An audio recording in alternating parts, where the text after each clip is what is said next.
ভাগ্যদর্শন অনুষ্ঠানে আপনাদের সকলকে স্বাগত জানাই আমাদের নতুন এবং পুরনো বন্ধুদের যারা অধীর আগ্রহে অপেক্ষা করে থাকেন কখন লাইভ ফোন ইন অনুষ্ঠান হবে এবং কখন আপনারা সরাসরি কথা বলতে পারবেন।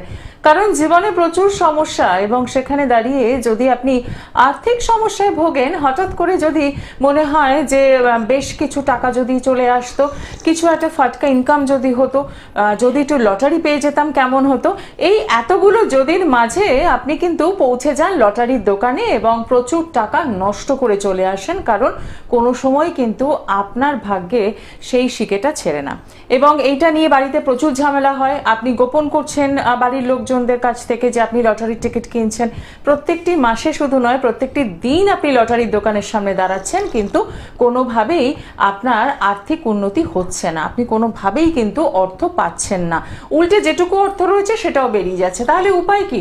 আপনি কি আদৌ পেতে পারেন লটারি? আদৌ ফাটকার যোগ আছে নাকি আপনার? জানতে হলে আজকের এই বিশেষ অনুষ্ঠান আপনাকে একটা সঠিক দিশা দেখাতে পারে, সঠিক একটা গাইডলাইন দিতে পারে। তার জন্য কি করতে হবে? অনুষ্ঠানটা একদম ফলো করতে হবে, কারণ এই অনুষ্ঠান মানেই স্টুডিওতে উপস্থিত থাকেন বিশিষ্ট জ্যোতিষতান্ত্রিক, হোরাতন্ত্রবিদ, জ্যোতিষ মহাসাগর শ্রী রণজিৎ শাস্ত্রী মহাশয় আদি। তাকে নিয়ে আজকের পথ চলা। আপনারা রয়েছেন আমাদের সঙ্গে সরাসরি কথা বলার সুযোগ নিয়ে। শুরু করব আজকের অনুষ্ঠান আপনাদের সাথে নিয়ে এবং স্টুডিওতে উপস্থিত রয়েছেন শ্রী রণজিৎ শাস্ত্রী মহাশয়, তাকে স্বাগত জানি। নমস্কার। নমস্কার। যে বিষয়টা আনলাম যে ফাটকা বা লটারি, আমাদের প্রত্যেকেরই একটা টার্গেট থাকে, যদি কিছু হঠাৎ করে পেয়ে যাই, হঠাৎ করে পাওয়াটা কি সম্ভব? অবশ্যই অবশ্যই। হরোস্কোপ মানে আমাদের যে জন্ম ছক আছে, জন্ম ছক বা হাতের রেখা দুটোই আমাদের হয়। এক একজন তো জন্ম তারিখ সময় জানে না, তাদের জন্য তো হোরাতন্ত্র আছে, কিন্তু হাতের রেখা হাতেও তো থাকতে হবে প্রাপ্তিটা। তো দেখা গেছে যে আমি বেশিরভাগ ক্ষেত্রে দেখেছি যে শনির দশা অন্তর্দশা, রাহুর দশা অন্তর্দশা এবং জন্মছকে রাহু বলে, এটা একটা ছোট্ট উদাহরণে বোঝালাম। এই ছকের মধ্যে কিন্তু একটা হঠাৎ প্রাপ্তি, মানে লটারির টিকিট বলুন, কিংবা দেখা গেল যে কারোর সঙ্গে পরিচয়, বেশ পূর্ব পরিচয় অনেক দিন ধরে এসেছি, কিন্তু আপনার নিজস্ব আত্মীয় কেউ নয়, কিন্তু হঠাৎ করে দেখা যাচ্ছে বয়স হওয়ায় মারা যাওয়ার জন্য তার বাড়িটি বা সেই যে বাড়িতে যে ঘরটিতে আপনি থাকতেন সেই ঘরটি আপনি একদম পেয়ে গেলেন আপনার নিজের আয়ত্তের মধ্যে। মানে এটা কিন্তু হঠাৎ প্রাপ্তি। এবার অ্যাকচুয়ালি প্রশ্ন যদি আপনার থাকে যে দাদা আমি মানুষের জন্য হঠাৎ প্রাপ্তির জায়গাটা দেখবো কি করে, মানুষের হঠাৎ প্রাপ্তির জায়গাটা কিন্তু বিচার করা হয় হচ্ছে দ্বিতীয়, পঞ্চম, অষ্টম, একাদশ এই ভাবগুলোর মধ্যে যদি কানেকশন থাকে, কিন্তু তার সাথে সাথে একটি ভাগ্যভাবকে রাখতে হবে। এবার বেশিরভাগ ক্ষেত্রে দেখা যায় যে মানুষ যে লটারির টিকিট, আপনি যে উদাহরণটা দিয়ে শুরু করলেন অনুষ্ঠানটা, ছোট্টভাবে বোঝানোর জন্য এটাই, বাড়ি গাড়ি সম্পত্তি দিয়ে তো আর বোঝানো যায় না, লটারির টিকিটের পেছনে মানুষ অত্যাধিক বেশি ব্যয় করে ফেলছে। এই নিয়ে এক একজনের আক্ষেপও আছে যে দাদা আমি প্রচুর টাকা লটারির টিকিট কাটি, কিন্তু লটারির টিকিটটা আমার লাগছে না। আবার একজন এসে বলে দাদা আমি একটু একটু টাকা কাটি, কিছু কিছু টাকা পাই, একটু বেশি পেলে ভালো হয়।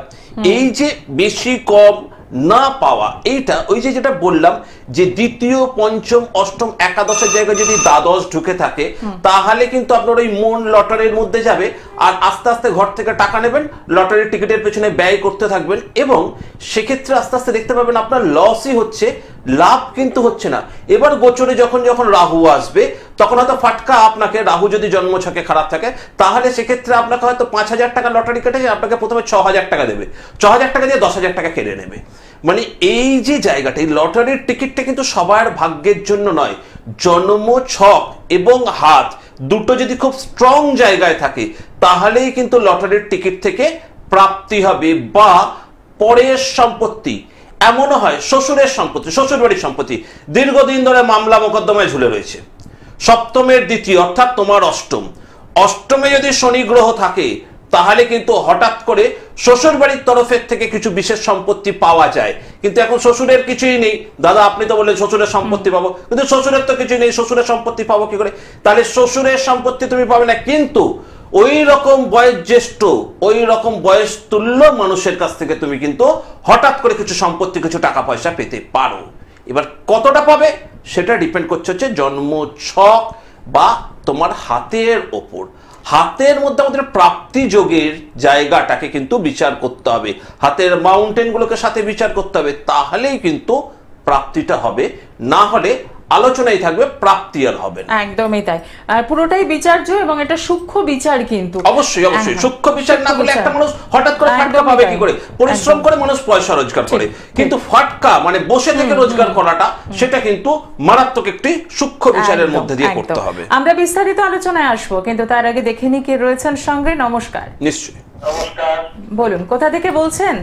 আমি মধ্যমগ্রাম থেকে সজল দত্ত বলছি। আচ্ছা, নিজের জন্য জানবেন? হ্যাঁ, ডেট অফ বার্থ? 13/4/63, সময়?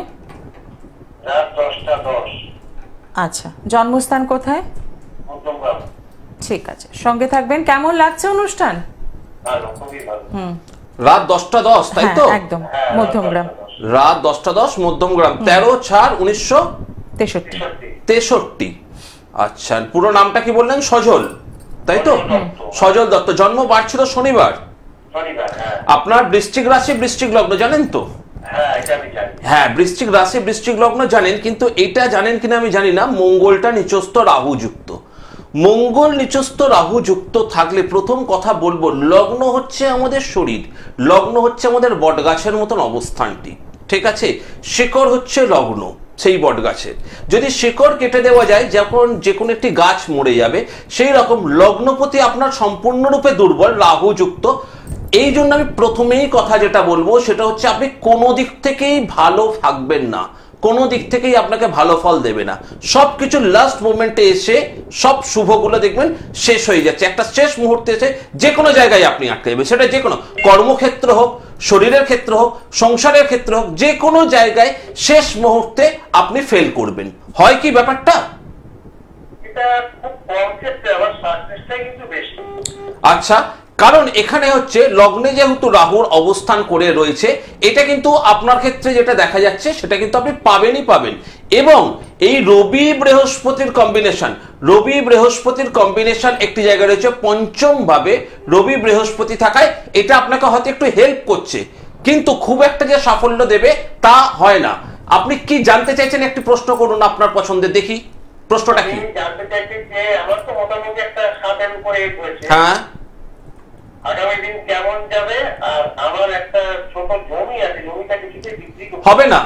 একটু আগে আমি অনুষ্ঠানটা শুরু করেছিলাম যখন, সেটা হয়েছিল হঠাৎ প্রাপ্তি দিয়ে, কিন্তু মঙ্গলটা আমি একটু আগেও আপনার ছক বিচারের সময় বললাম যে লাস্ট মোমেন্টে আপনি আটকে থাকবেন সবকিছুতে। দেখুন, মঙ্গল জন্ম ছকে যদি নিচস্থ থাকে বা লগ্নপতি যদি নিচস্থ থাকে, যে কোনো কাজ করতে গিয়ে প্রয়োজন অতিরিক্ত কাঠখড় পোয়াতে হবে আপনাকে, প্রয়োজন অতিরিক্ত কাঠখড় পোয়াতে হবে।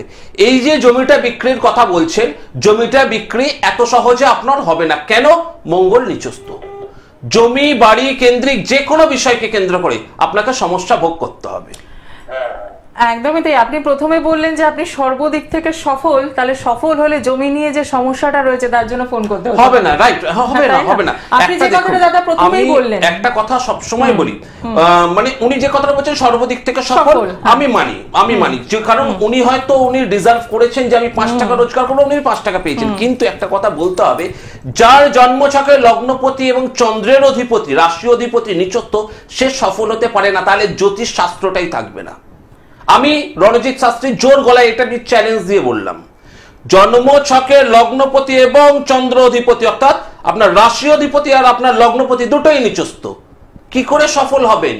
60-এর ওপর বয়সে গিয়ে এখন টেনশন করছেন, জীবনটাই কোথা থেকে সফলতায় আসছে? একটা জমি বিক্রি করতে গিয়ে অশান্তি পাচ্ছেন, কারণটা কি? মঙ্গলটা নিচস্থ।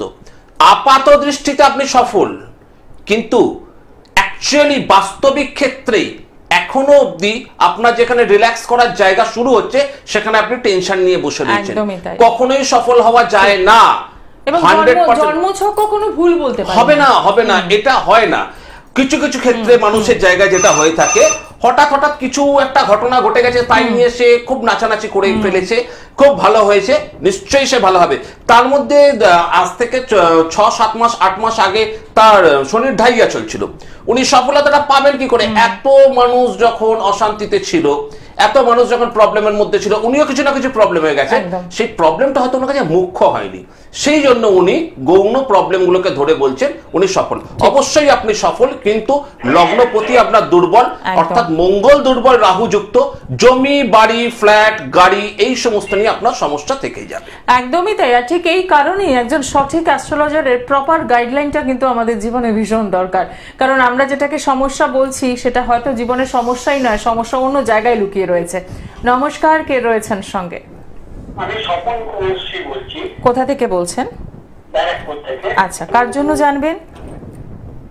কার জন্য জানবেন? আমার ছেলের জন্য। আচ্ছা, ছেলের নামটা বলুন।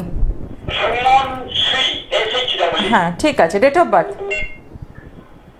16/8/1992। সময়? সময় সকাল 10টা 10। জন্মস্থান কোথায়? ব্যারাকপুর। আচ্ছা, সঙ্গে থাকবেন। বলুন কি জানতে চাইছেন, যে কোনো একটি প্রশ্ন করুন। চাকরি আর বিয়ে। ব্যাস, চাকরি চাকরি ঠিক আছে।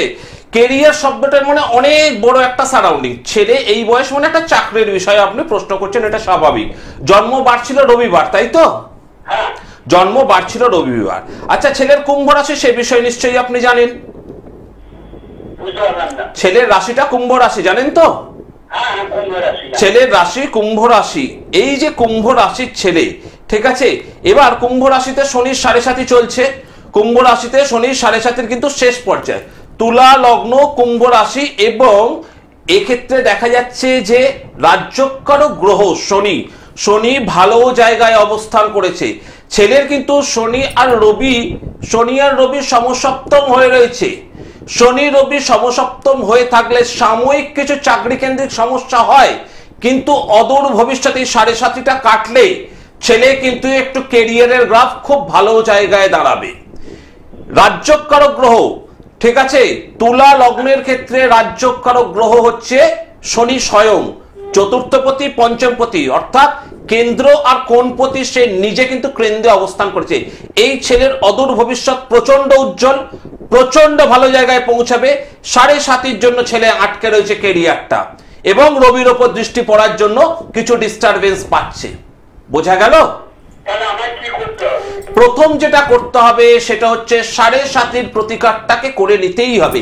কারণ 7.5 পর যে ছেলে যে ব্যাকফুটে রয়েছে 7.5 জন্য, সেই ব্যাকফুটে যেন বেশি না চলে আসে, সেই জায়গাটাকে আগে আটকাতে হবে। তার সাথে আরেকটি কাজ করুন, সঠিক নিয়মে একটু ভাগ্যপতির প্রতিকার করুন। 7.5 হচ্ছে আমাদেরকে কর্মের ফল দেয়, অর্থাৎ মাঝে মাঝে ভাগ্যের প্রতিবন্ধক হয়ে দাঁড়ায়। যেহেতু আমি দেখবেন এত হরোস্কোপ দেখি, এতদিন ধরে অনুষ্ঠানও করে আসছি, আমি কিন্তু এরকম ভাবে কথা খুব কম কিছু ক্ষেত্রে বলেছি। এক্স্যাক্টলি আপনার ছেলের পঞ্চমপতি আর চতুর্থপতি একটি গ্রহ, এবং সে কেন্দ্রবর্তী অবস্থান, অদূর ভবিষ্যৎ অসাধারণ, অসাধারণ ভবিষ্যৎ। 7.5 জন্য শুধুমাত্র কেরিয়ার গ্রাফ, ছেলের ট্যালেন্ট আছে, ছেলের গুণ আছে, ছেলের সব আছে, 7.5টার জন্য খালি পেরে উঠছে না। এই পেরে ওঠাটাকে একটুখানি করে দিলে, গাড়িটা যেটা আটকে রয়েছে একটু যদি স্লো, একটু যদি স্টার্ট করে দেওয়া যায়, তাহলে অদূর ভবিষ্যতে ছেলেকে পেছন ফিরে তাকাতে হবে না। বোঝা গেল? আপনি ব্যারাকপুর থেকে ফোন করছেন বললেন তো? তাহলে তো আমি কলকাতার একটাই চেম্বারে থাকি, সেটা হাতিবাগান। একটু বুকিং নাম্বারে ফোন করে হাতিবাগানে আপনি দেখা করতে পারেন চাইলে। ঠিক কথা, একদম অসংখ্য ধন্যবাদ ফোন করার জন্য, এবং খুব ভালো লাগলো যে আপনি বোঝানোটা বুঝতে পেরেছেন যে আপনার ছেলের জন্মছকে কোথায় সমস্যা রয়েছে। হ্যাঁ, কিছু প্রবলেম নেই। শনি রবি সমসপ্তম থাকলে একটা অশান্তি বলে হয়, সৃষ্টি হয়, অশান্তিটা ছেলে পাবে, কিন্তু 7.5 জন্য অশান্তিটা পাচ্ছে।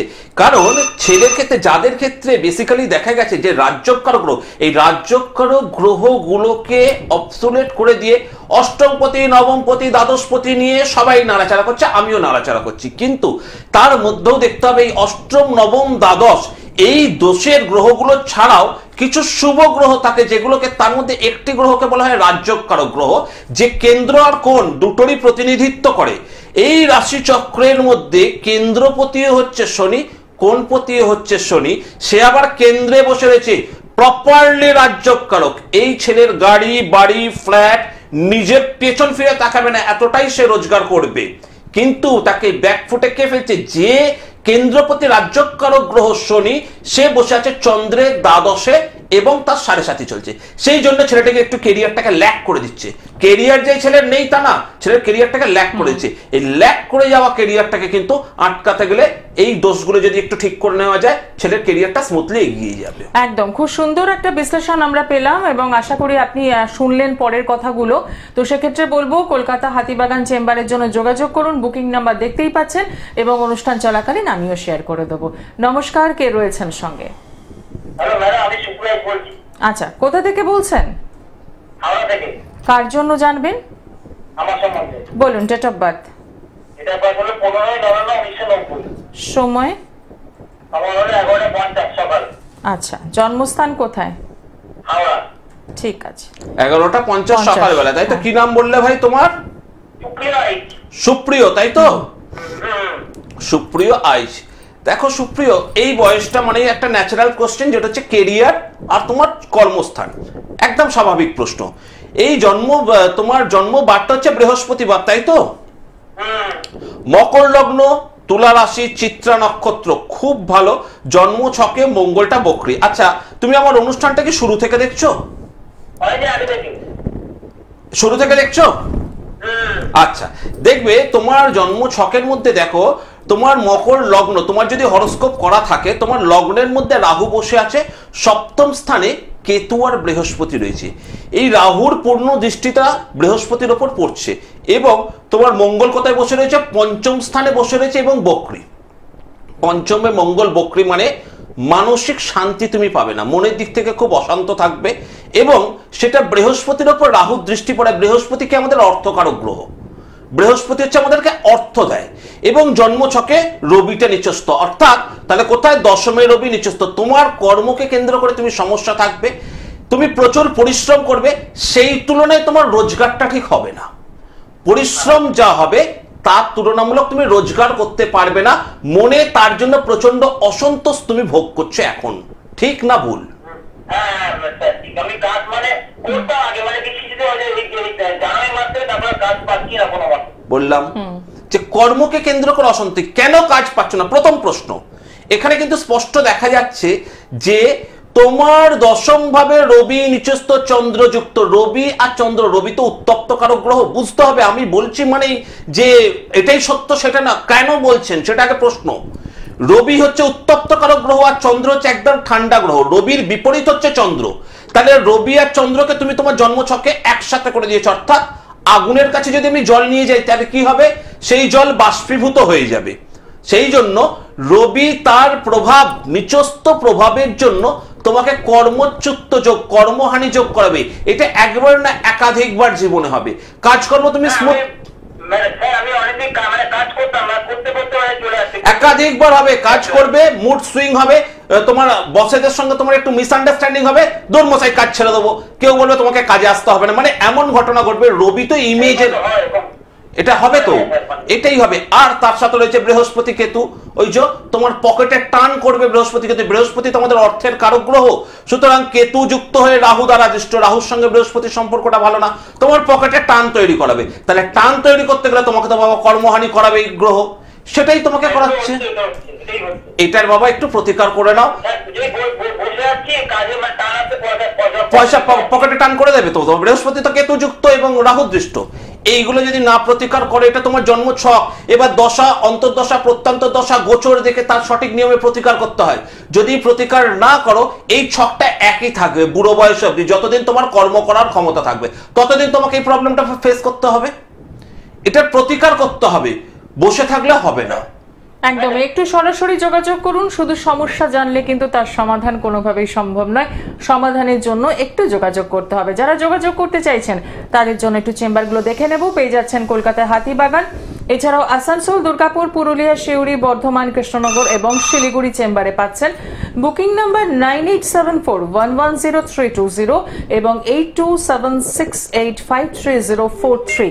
এখানে একটি বিশেষ কথা বলতেই হয় যে দাদার কিন্তু কোনো পোস্টার বিজ্ঞাপন আপনাদের চোখে পড়বে না, যার ফলে কি হয় আপনারা অনেক সময় বিভ্রান্ত হয়ে শুধুমাত্র নামটা দেখে হয়তো ভুল করছেন। নাম দেখে ভুল করবেন না, আপনারা যে বুকিং নাম্বারটা পাচ্ছেন সেই নাম্বারে সরাসরি বুকিং করবেন, কারণ একই নামে আরো অনেকেই থাকতে পারেন। সেই বিভ্রান্ত থেকে কিন্তু আপনাদের নিজেদেরকেই বেরিয়ে আসতে হবে। তার জন্য উপায় একটাই, কি সেই উপায়? বুকিং নাম্বার যেগুলো যাচ্ছে সেই নাম্বার ধরে ফোন করে একদম দাদার যে কোনো চেম্বারে পৌঁছে যাওয়া। আর অনেকেরই মনে হতে পারে যে আমার তো জন্মছক নেই বা আমার জন্ম তারিখ জানা নেই, তাহলে আমি কি করব, আমার সমস্যাগুলো আমি কি তাহলে যোগাযোগ করতে পারবো না? একদম যোগাযোগ করতে পারবেন। তার জন্য রয়েছে হরারি বিচার।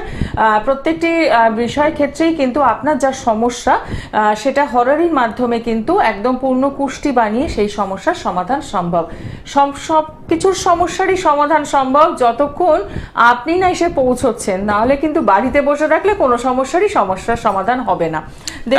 একদম এই যে সমস্যা, এই যে ছেলেটি কর্ম, এই যে কর্মভাবকে মানে আমি একদম আমার লাইভ অনুষ্ঠান করছি, এটা লাইভের মধ্যে প্রথম থেকে আমি যে কটা হরোস্কোপ বিচার করলাম, হ্যাঁ যে ফোনে আছেন একটু থাকুন, প্রথম ভাব থেকে আমি যে কটাকে বিচার করলাম পরপর ভাবগুলোকে আমি একটু অ্যানালাইজ করে দেখুন। একজন বলছে 60-62 বছর অতিক্রান্ত হওয়ার পর তার জমি নিয়ে সমস্যা, অর্থাৎ জমিতে কিছু ডিসপুট। এতদিন সে কিন্তু স্মুথলি জীবন কাটিয়েছে, এখন 60 বছর পর সে জমিতে ডিসপুট পাচ্ছে, মানে তার বয়স। অর্থাৎ আমাদের এই যে গ্রহজনিত যে সমস্যাটা আসে, আমরা জীবনকে 3টি ভাগে ভাগ করেছি। একটা প্রথম জীবন, একটা মধ্যম জীবন। প্রথম জীবনে বাবা মার কাছে থাকছি, বাচ্চা বয়স, অত্যন্ত সুন্দর বয়স, মানে স্কুল লাইফ, যেটা স্কুল লাইফে এক একজনের পড়াশোনা হয়, একজনের পড়াশোনা হয় না, সেখানে কেরিয়ার শেষ, অর্থাৎ সেটা প্রথম। এবং মধ্যমটা হচ্ছে আমাদের কর্মের উঠতি জায়গায়। কেউ কেউ কর্ম করতে গিয়ে একটা নির্দিষ্ট জায়গায় আটকে গেল আর উঠতে পারলো না, এবং কেউ কর্ম করতে করতে অনেকটা দূর ফ্ল্যারিশ করে গেল। আর দিচ্ছে যেটা অন্তিম মানে শেষ জায়গা হচ্ছে সেটা আফটার রিটায়ারমেন্ট। অর্থাৎ এই যে 3টে ভাগ আমাদের জীবনের, এই 3টে ভাগের মধ্যে কিন্তু আমাদের হরোস্কোপ বলে দেয় যে আমরা কোন ভাগে কষ্ট বেশি পাবো। আমার কাছে ম্যাক্সিমাম মানে যে 100 জন আসলে 100 জনের মধ্যে 80 জনের প্রশ্ন থাকে, আমার শেষ জীবন ভালো যাবে তো? শেষ জীবনটা খুব কঠিন হয়। ভাগ্যভাব যাদের খারাপ, এই দেখুন ভাগ্যভাবের কথাই আসলো, লগ্নপতি আর চন্দ্রের অধিপতি, আপনার লগ্ন আর চন্দ্র দুটোই ডাউন, মঙ্গল ডাউন, অর্থাৎ শেষ জীবনে তাদের প্রবলেম। যাদের জন্ম ছকে গ্রহ নিচস্থ থাকে, একটা গ্রহ যাদের নিচস্থ থাকবে তাদেরও শেষ জীবনে প্রবলেম ফেস করতে হবে। তারা সেই প্রবলেমগুলোকে বুঝতে পারে না, অল্প বয়স থাকাকালীন অবস্থায় গায়ের জোর, মনের জোর, মানসিক জোর দিয়ে সেই প্রবলেমগুলো তারা কাটিয়ে ওঠে। কিন্তু যখন বয়স বাড়ে তখন গায়ের জোরও থাকে না আর মানসিক সেই জোরও থাকে না, তখন নেগেটিভ রবি, অর্থাৎ এই যে ছেলেটা কর্মহানি, তাকে কিন্তু একটা নির্দিষ্ট 55 বছর 60 বছর পর তার যদি কর্মহানি হয়ে যায়, সে কিন্তু আর কোথাও কর্ম করতে পারবে না।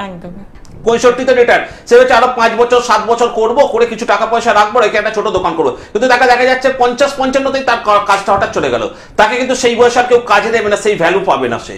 অর্থাৎ শেষ বয়সের দিকটা কিন্তু ক্যালকুলেশন করতে গেলে আগে আমাদের দেখতে হবে জন্ম ছকে কোনো নিচস্থ গ্রহ আছে কিনা। নিচস্থ গ্রহ যদি জন্ম ছকে থাকে তাহলে তার ফল কিন্তু প্রথমে বুঝতে পারবেন না আপনি, তো শেষ বয়সে তার ফল দেবেই দেবে। যদি না হয় তাহলে জ্যোতিষ শাস্ত্রটাই থাকবে না। একদমই, একদম শেষ মুহূর্তে রয়েছি, যে বন্ধু রয়েছেন কার জন্য জানবেন খুব তাড়াতাড়ি বলুন। মেয়ের নাম আর ডেট অফ বার্থ। হ্যাঁ, ডেট অফ বার্থ 1995 12 জুলাই। সময় রাত্রি 2 AM। আচ্ছা, জন্মস্থান কোথায়? জন্মস্থান ঢাকার পশ্চিম মেদিনীপুর। ঠিক আছে, রাত্রি 2 AM। মেয়ের জন্য জানবেন তাই তো? আচ্ছা, মেয়ের জন্মবার ছিল মঙ্গলবার রাত অতিক্রান্ত হয়ে বুধবার পড়ছে, এটা ধনু রাশি বৃষ লগ্ন। মেয়ের ধনু রাশি বৃষ লগ্ন, কিন্তু জন্মকালীন বৃহস্পতি শনি বকরি। দেখুন আমি একটা কথা বারবার ধরে আমার অনুষ্ঠানের মধ্যে বলে এসেছি, আবারও বলছি, এখানে দেখা যাচ্ছে আবার তার সাথে সাথে একটু করে দেখে নি 1 2 3 4 5, এরও পঞ্চমে মঙ্গল, সপ্তমে বৃহস্পতি। এর বৃহস্পতি বকরির সপ্তমে, মেয়ের কিন্তু সংসার নিয়ে অশান্তিতে ভোগ করবে। শনির দৃষ্টি পড়ছে পূর্ণভাবে, খুব একটা সুখ স্বাচ্ছন্দ্য, শনি মঙ্গলের সমসপ্তম, প্রচন্ড অশান্তিযুক্ত জীবন। মেয়ে সংসারকে কেন্দ্র করে প্রচন্ড অশান্তি পাবে, এর বিবাহিত জীবন খুব একটা সুখের হবে না। বিবাহের স্থান কিন্তু মেয়ের বাধা, বিবাহ বাধা যুক্ত কিন্তু মেয়ের। কি প্রশ্ন করতে চাইছেন একটু প্রশ্নটা করুন তো শুনি। বিবাহ আর কেরিয়ারের বিষয় এখন বলতে পারবো না এত অল্প সময়ের মধ্যে, বিবাহের কথাটা একটু বলে দিই। না না না না না, পাচ্ছি না, কারণ শনি মঙ্গল সমসপ্তম, কি করে 25 সালে আপনি যোগটা পাবেন? যেহেতু এই রবি মঙ্গলের উপর বৃহস্পতি এসে বসেছে, তাই 25 সালে এই যোগটা আপনার দেবে না খুব একটা কার্যকারিতা। ধনু রাশিতে সময় ভালো যাচ্ছে, কিন্তু ধনু রাশি চন্দ্রের 1, 2, 3, 4 চতুর্থে শনি। মেয়ে তো প্রচন্ড নিজে থেকেই জেদি, মেয়ের ব্যক্তিগতভাবে ইচ্ছে নেই বিবাহ করার, ঠিক আছে? একদমই এইগুলোকে একটু প্রতিকার না করলে হবে না। একদম এগুলো এতটাই সূক্ষ্ম বিচার যে এত অল্প সময় সম্ভব হয়ে ওঠে না। তার জন্য রয়েছে চেম্বার, একদম বুকিং নাম্বার দেখে সরাসরি ফোন করুন এবং যে চেম্বার কাছে মনে হবে পৌঁছে যান। আজকে অনুষ্ঠান এখানেই শেষ করব। সকলে ভালো থাকুন, দেখা হবে আগামী দিনে। নমস্কার। নমস্কার।